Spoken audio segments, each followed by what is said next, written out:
कि नेपाल जो है वो इंडिया के ऊपर में, ये वाला जो कंट्री है ये नेपाल है। हम इसको कलर दूसरा लेके बनाते हैं ताकि रेड कलर से आपको समझ में आए। ये जो है ये नेपाल है। नेपाल एक लैंडलॉक कंट्री है। लैंडलॉक उसे कहते हैं जो चारों ओर से भूमि से घिरा हो, और ये एक बफर देश है। बफर देश उसे कहते हैं जो दो बड़े देशों के बीच का एक छोटा देश होता है, बफर देश। तो जब नेपाल में ये नेपाल पहले बहुत ही शक्तिशाली हो गया था। मुगलों के पतन के बाद नेपाल के गोरखा शासक बहुत ही योद्धा थे, वो लोग बहुत ही वीर हो गए थे। उन लोगों ने ये नेपाल की ये जो सीमा है इससे आगे निकल गए।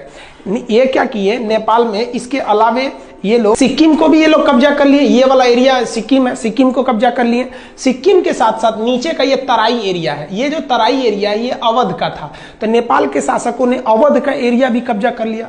फिर ये आगे बढ़ के ये कुमायूं, उत्तराखंड का इधर का एरिया है कुमायूं, कुमायूं को कब्जा कर लिया।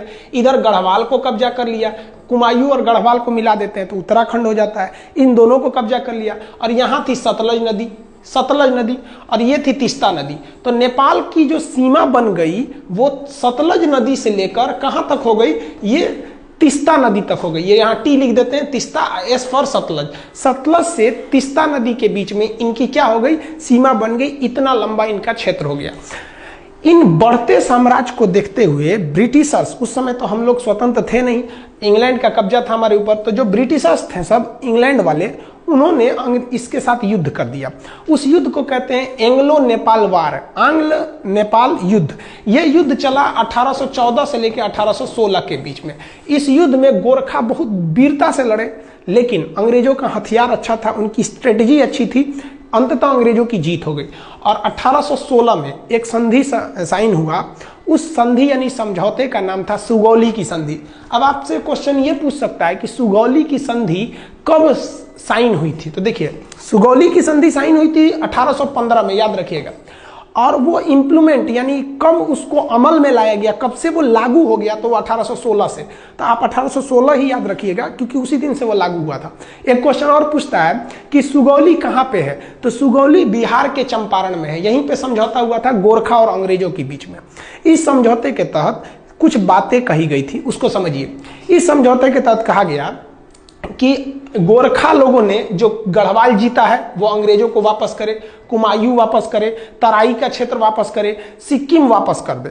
तो जब ये वापस कर देगा तो नेपाल की तो सीमा बदल जाएगी। अब सतलज से तीस्ता थोड़ी रहेगी जब ये वापस कर देगा तो।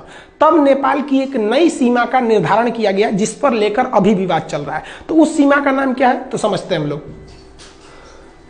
आंग्ल नेपाल युद्ध में जब नेपाल की पराजय हुई तो अंग्रेजों ने नेपाल के लिए सीमा का निर्धारण कर दिया। उन्होंने कहा कि उत्तराखंड में जो शारदा नदी है, इसी शारदा नदी को ना नेपाल के लोग काली या महाकाली कहते हैं। तो जो महाकाली नदी है वो यहाँ से सीमा बनाएगी पश्चिम से, और इस तरह में मेची नदी वो नेपाल से ही निकलती है। नेपाल का लास्ट नदी है मेची नदी। ये मेची नदी नेपाल से निकलकर बिहार के किशनगंज, इधर पे जिला है किशनगंज में महानंदा नदी से वर्तमान में मिल जाती है। तो ये इधर में महाकाली नदी बॉर्डर बन गया और यहाँ पर मेची नदी बॉर्डर बन गया। इन्हीं के बीच में क्या हो गया भैया, नेपाल हो गया। और नीचे में त्रिवेणी, आप पता होगा बिहार के चंपारण में त्रिवेणी बांध है, तो नीचे में त्रिवेणी नदी। तो ये नीचे का एरिया था, वो विवाद का कारण नहीं है। वर्तमान विवाद का काम महाकाली नदी। तो आप समझ गए। अब बात समझते हैं ये क्या चीज है, काला पानी और ये लेपुलेख विवाद, इस सब के बारे में। तो इतना समझे। अब नेक्स्ट स्लाइड में हम समझते हैं, ध्यान से समझिएगा। ये जो ट्रीटी थी, ट्रीटी को अगर आप ध्यान से देखेंगे इस पे, तो हम आपको समझा दिए थे। इंडिया नेपाल के बीच में एंग्लो नेपाल वार 1814 से 16 के बीच हुआ। सिगौली की संधि चंपारण में है 1816 में। कौन कौन से एरिया वापस करना पड़ा था, गढ़वाल, कुमायूं, तराई और सिक्किम का एरिया। नदी कौन कौन सी हो गई, महाकाली नदी से लेके, महाकाली नदी यहाँ से और इधर में मेची नदी के बीच में ये हो गया था। आप भले इसका स्क्रीनशॉट ले सकते हैं। पहले जो नेपाल था, पहले का नेपाल की सीमा यहाँ पे क्या थी, सतलज नदी, और इधर में तीस्ता नदी। लेकिन बाद में क्या कर दिया गया, नेपाल की सीमा को, यहाँ पे ये हो गया आपका नेपाल में इधर बना दिया गया मेची नदी को, कि भैया पूरब में आपका मेची नदी और इस साइड में महाकाली नदी।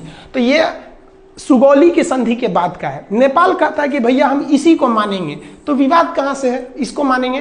तो समझिए इसके बारे में। हालांकि इसका स्क्रीनशॉट लेना चाहते हैं तो ले सकते हैं, नहीं तो आप एक नोट्स बनाते चलिएगा। विवाद का कारण क्या है, तो उत्तराखंड से हम लोग को मानसरोवर यात्रा की शुरुआत करानी थी हम लोग को। तो मानसरोवर यात्रा कैसे होगा, तो ध्यान से देखिए। मानसरोवर यात्रा के लिए हम लोग एक बहुत लंबा रास्ता तय करते थे। मानसरोवर जाने के लिए हम लोग सिक्किम के यहाँ पर एक दर्रा है जिसका नाम है नाथुला दर्रा। इस नाथुला दर्रा से हम लोग कैलाश मानसरोवर जाते थे। यहाँ शंकर जी का स्थान है कैलाश मानसरोवर पर्वत पर, महाकाल। तो यहाँ हम लोग जाते थे जो श्रद्धालु हैं। तो भारत सरकार ने सोचा कि क्यों ना हम इन लोग को उत्तराखंड के रास्ते पहुंचा दें। यहाँ पर भी एक दर्रा है जिसका नाम है लेपुलेख दर्रा। तो यहाँ से क्यों ना पहुंचा दे। आप खुद देखिए कि यहाँ से बहुत फायदा होगा, दूरियां घट जाएंगी। इससे एक और फायदा क्या हो जाएगा कि हम चाइना से फ्यूचर में जब कभी युद्ध होता है तो हम यहाँ से सेना भी पहुंचा सकते हैं, क्योंकि चाइना का भरोसा करना बेवकूफ़ी होगी। तो भारत सरकार ने यही सोचा कि भैया हम यहाँ सड़क बना देते हैं। तो भारत सरकार में जितनी भी सीमा पर सड़कें बनेंगी बॉर्डर पे, वो बनाने का काम करता है border road organisation, BRO, border road organisation, BRO। ये सेना के अंडर में एक संस्था है, यही काम करती है। ये क्या करेगी भैया, बॉर्डर पे सड़कें बने। अब विवाद कैसे हो गया, देखिए यहां पर काला पानी एक जगह का नाम है, काला पानी तक सड़क थी। उस सड़क को आगे बढ़ाकर लेपुलेख दर्रा तक लाया गया। यह सड़क की लंबाई थी 80 किलोमीटर।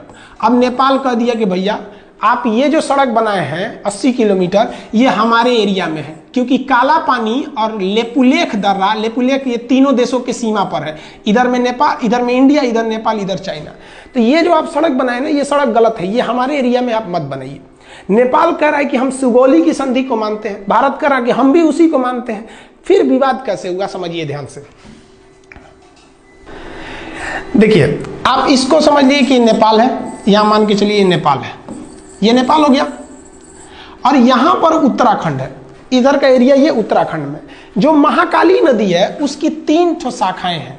ध्यान से समझिए, आप नक्शा को देखिए, जिसको हम ब्लैक कलर से किए हैं ये नेपाल है, और ये जो रेड कलर से बना दिए हैं ये इंडिया का उत्तराखंड राज्य है। अब सुगौली की संधि कहा गया था कि ये जो ब्लू कलर की नदी आ रही है, ये महाकाली नदी, ये नेपाल और इंडिया का बॉर्डर बनाएगी। दिक्कत इस बात की है कि नदी का उद्गम जो है वो 3 नदियों से मिलकर होता है।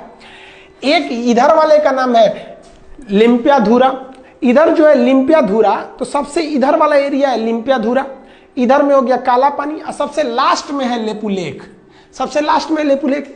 इंडिया कहता है कि जो महाकाली नदी शुरू हो रही है वो लेपुलेख से शुरू हो रही है। कहां से शुरू हो रही है, लेपुलेख से। इसलिए लेपुलेख से जब ये शुरू हो रही है तो इधर का पूरा एरिया मेरा हो गया।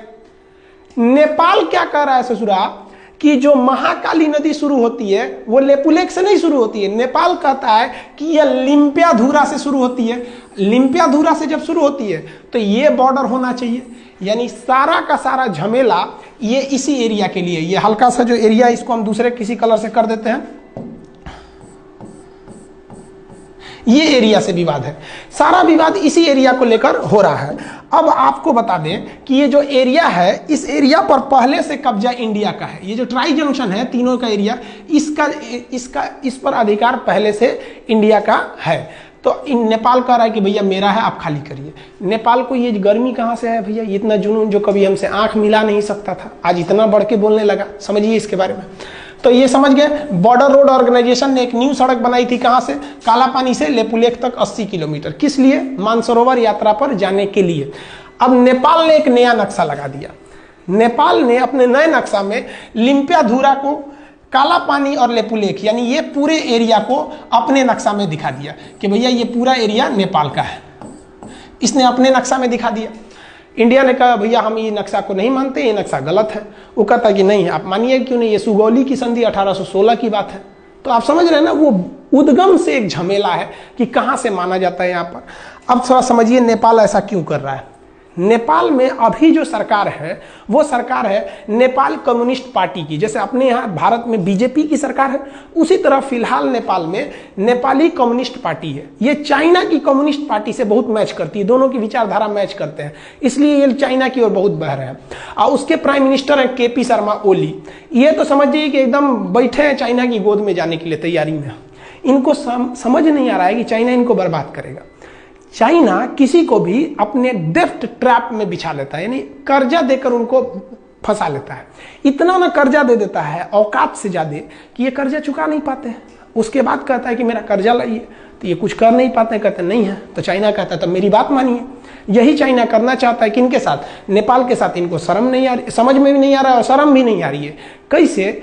नेपाल चाइना के कहने पर ये सारा विवाद खड़ा किया है। और हद तब हो गया जब कल नेपाल के prime minister KP Sharma Oli ने क्या कहा, India spread corona virus in Nepal, यानी भारत के लोग नेपाल में कोरोना वायरस फैला रहे हैं। सोचिए, भारत के लोग फैला रहे हैं, हद हो गया भाई। हिंदुस्तान ने नेपाल को 2 लाख टैबलेट दिया था हाइड्रोक्सीक्लोरोक्विन का, 2 लाख टैबलेट दिया था नेपाल को पैरासीटामोल का, और वो भी उससे पैसे नहीं लिया था, गिफ्ट में दे दिया था कि भैया आप हमारे पड़ोसी हैं। और अमेरिका को हम लोगों ने पैसे में बेचा था। उस गिफ्ट का नतीजा ये है कि हम लोग कोरोना वायरस फैला रहे हैं। और क्या बोला केपी शर्मा ओली ने कि Indian corona is more lethal. Lethal मतलब होता है खतरनाक। मतलब इंडिया का जो कोरोना वायरस है वो अमेरिका, इटली और चाइना के वुहान वाले कोरोना से ज्यादा खतरनाक है। हद है भैया आपका। ये है केपी शर्मा ओली, इनको समझ में नहीं आ रहा है। तो आप ये समझे ना कि लिम्पियाधुरा का मेन विवाद क्या है। लिम्पियाधुरा उत्तराखंड के पिथौरागढ़ जिला में आता है, यह समझ में आ गया आपको। अब आगे समझाते हैं और क्या चीज है। इसका स्क्रीनशॉट लेना चाहे तो ले सकते हैं।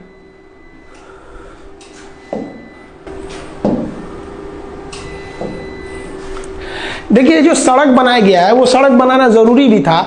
हमारे जो श्रद्धालु कैलाश मानसरोवर यात्रा जाते हैं, आप उनका स्थिति देखिए, कितने दुर्गम इलाके में जाते हैं, दुर्घटना हो जाती है। और भी आप देखिएगा तो इस एरिया में क्या हालत है सड़क का। आप देखिए कितनी गहरी खाई है, इतनी गहरी खाई में ये लोग, हम लोग की यात्रा करनी पड़ती है। ये मतलब जो कैलाश मानसरोवर की यात्रा पे जो श्रद्धालु जाते हैं उन पे, तो ये सड़क बनाना एक तरह से जरूरी भी तो था। तो बॉर्डर रोड ऑर्गेनाइजेशन ने पहाड़ तोड़ के सड़क बनाया। देखिए, इतना आसानी से सड़क नहीं बनते हैं, ये पहाड़ तोड़ के सड़क बनाया। और बनने के बाद नेपाल कह रहा है कि भैया ये एरिया हमारा है, आप खाली कर दीजिए। तो थोड़ा हम अब हम ये समझते हैं कि इंडिया को नेपाल के साथ क्या करना चाहिए, हर चीज का एक कंक्लूजन होना चाहिए। तो देखिए उसके बारे में। देखिए, पहला तो इस मुद्दे को हमें नॉर्मली डेलीगेट बेसिस पे कूटनीतिक तौर पे सुलझा लेना चाहिए। कूटनीतिक मतलब होता है बातचीत करके अधिकारियों के द्वारा इस मामले को सुलझा लेना चाहिए। क्यों? क्योंकि हम अपने दोस्त बदल सकते हैं, पड़ोसी नहीं बदल सकते हैं। दोस्त तो बाद में आते हैं, पड़ोसी तो बगल में रहते हैं। अगर हम अपने पड़ोसी से ही दोस्त की तरह व्यवहार रखेंगे तो ज्यादा अच्छा रहेगा।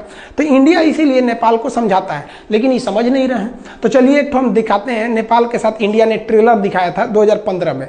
2015 में मधेसिया विवाद था। इंडिया के कुछ मधेसिया जाति के लोग नेपाल में बसे हैं, नेपाल उन लोग का ध्यान नहीं रख रहा था। इंडिया ने भी क्या किया, तो ध्यान से देखिएगा।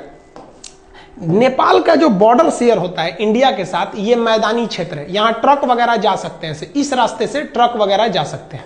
लेकिन ये वाला एरिया पूरी तरह पहाड़ है और बड़े बड़े पहाड़ हैं। माउंट एवरेस्ट भी उसी साइड में है, बड़े बड़े। तो चाइना से इधर आना बड़ा मुश्किल हो जाता है। इसलिए चाइना हो गया या कोई भी हो गया, वो अपना सामान अगर चाहते हैं कि नेपाल को बेचे, तो वो नेपाल को बेचने के लिए वो सामान को चाइना से वो कलकत्ता बंदरगाह पे उतार देते हैं और कलकत्ता बंदरगाह से ट्रक के रास्ते इसको नेपाल पहुंचा दिया जाता है। इसका मतलब नेपाल पूरी दुनिया से अगर चाहता है जुड़े तो उसके लिए 2 ही रास्ते हैं, या तो भारत या तो चाइना। अब समझिए भारत और चाइना में क्या प्रॉफिट है उसको। अगर कोई आलू आप नेपाल भेजते हैं इंडिया के रास्ते, तो ट्रांसपोर्ट को जोड़कर अगर खर्चा निकालिएगा तो 1 किलो आलू अगर 10 रुपया है, तो नेपाल पहुंचते पहुंचते वो 10 रुपये किलो का आलू 12 रुपये किलो हो जाएगा, क्योंकि यहाँ ट्रक वगैरह का भाड़ा भी जोड़ना है। लेकिन वही आलू जो 10 रुपये किलो अगर आप चाइना की ओर से भेजिएगा तो ये आलू 250 रुपये किलो हो जाएगा। इतना भयानक इधर मतलब पहाड़ है, सबकी जा ही नहीं पाएंगे आप यहाँ पे। तो इसलिए नेपाल को भी सोचना चाहिए कि भैया अगर भारत ने यहाँ से ब्लॉक कर दिया तो हालत खराब हो जाएगा। 2015 में भारत ने यहाँ से ब्लॉक कर दिया था, 2 महीने तक ब्लॉक कर दिया। 2 महीने में नेपाल का ये हाल हो गया कि नेपाल के जहाजों के पास पेट्रोल नहीं था। वो नेपाल के प्रधानमंत्री बोले थे कि कोई भी जहाज अगर नेपाल में आता है ना, तो आप वो जहाज का पेट्रोल लेके आइएगा, हमारे यहाँ पेट्रोलों नहीं बचा हुआ है। ये हाल हो गया है नेपाल का। तो अगर इंडिया ब्लॉकेज लगा देता है तो नेपाल कहीं का नहीं बच पाएंगे। तो नेपाल को भी सोचना चाहिए कि हम ये ट्राई जंक्शन जो है, जिसे वो लिम्पियाधुरा को मान रहा है, हम लेक को छोड़ ही नहीं सकते हैं, एकदम कंफर्म छोड़ नहीं सकते हैं। और ये नरेंद्र मोदी बैठे हैं प्रधानमंत्री, कश्मीर छोड़वे नहीं किए, लोग कूद रहे थे पाकिस्तानी, ये वो तो लेपुलेख छोड़ेंगे यहाँ पे। इनका भी दिन खराब चल रहा है, विनाशकालीन विपरीत बुद्धि। आप समझदार हैं, आप भी समझते हैं ये सब चीज़ों के बारे में। तो ये टोटल ट्राई जंक्शन का विवाद था। आप होप आप समझ गए होंगे काला पानी। तो काला पानी, लेपुलेख, लिम्पियाधुरा, ये एरिया जो है ये कहाँ पर है? पिथौरागढ़ उत्तराखंड में है। तो नेपाल को इंडिया की कितनी ज़रूरत है आप समझ सकते हैं। और हम लोग ने कभी भी नेपाल का बुरा नहीं चाहा है। इवन हमको नेपाल के बारे में भी सोचना चाहिए। हिंदुस्तान ने ऐसा कोई युद्ध नहीं जीता है जिसमें नेपाल के गोरखा भाइयों का खून न बहा हो।